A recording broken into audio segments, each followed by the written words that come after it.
What's up, guys? What's going on? I'm Paul. This is Pauline Theology's Daily Devotional. Glad you're here listening as we continue our study through John. This is with Trust in Jesus Ministries. What we do here is try and help you to grow closer to the Father, to the Son, and to the Spirit, to the triune God by trusting in Jesus. Because when you trust in Jesus, life just is better. I feel like the SEC commercial where it talks about how these schools and the alumni and the programs, and it says, it's just better. And so I feel like that's how it is. And I know it is when you trust in Jesus, the one who is sovereignly in control of everything. You build your house on the foundation of the rock, then things are just better. So I'm glad you're here, and I hope that this helps you to trust in him more. Anyway, we're in John chapter 9, verse 8 through 12. We're about to see the the change that occurs from this brother and that people see in him, because he has once was blind and now he sees. So if you haven't read it yet, go ahead and check it out. Stop the tape, read it. John chapter 9, 8 through 12. And then if you have, we're going to go ahead and jump into it. So what's happening in the narrative is the first question. And what we see is that the people see this guy and they're like, is he the one that used to be blind, that begged, that sat here? Nah, man. Some was like, yeah, that's him, bro. Others was like, no, that ain't him, but one who is like him or looks like him. But then he says, I am. And he uses the emphatic ego in me. Now, what is unique about this is that in some form or some way, because obviously when he says this, it means nothing. It's not as in he is proclaiming to be the great I am as Jesus does. And especially the context and the way in which it's used here, that it is quite easily referred to as I am he. Like there is no way in which it can be misconstrued or misunderstood, as in earlier previously when we talked about Jesus saying before Abraham was, I am.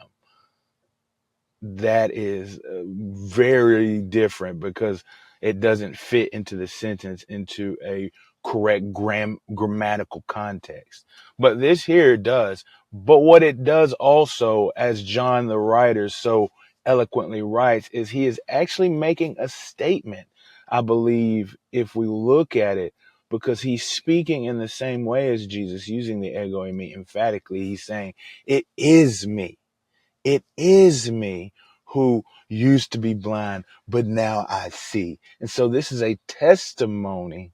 This is a witness to the goodness and the miraculous thing that has happened in his life. And so now he is exuding, not of himself, not that he has done anything on his own to self-promote, but that this ego ain't me, this it is me, I am he, is proclaiming outward to the person of Jesus.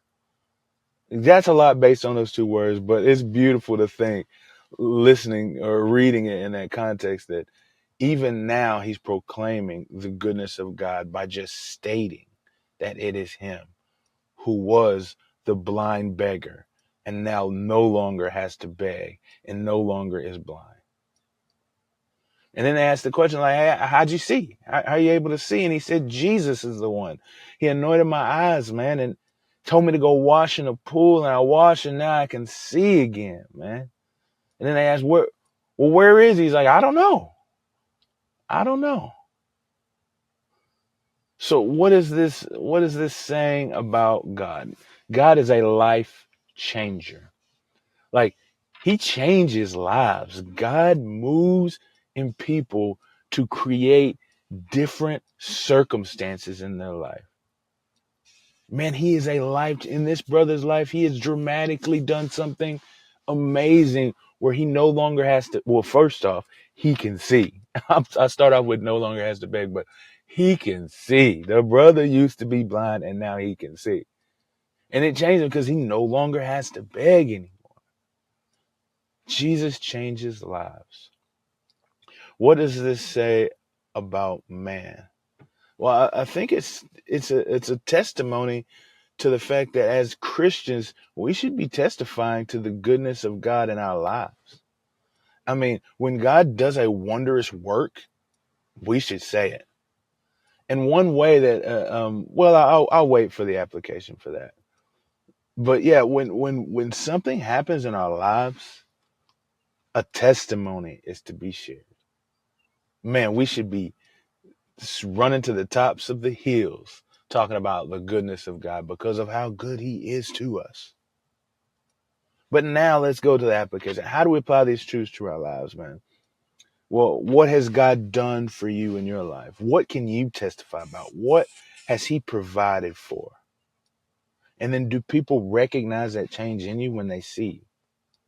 Now, a practical way to do this is just like living life. Whenever something good happens, instead of oftentimes we say, man, look at this good thing by circumstance or happenstance, but instead recognize that this is the supreme authority, sovereign rule, and providential control of Yahweh.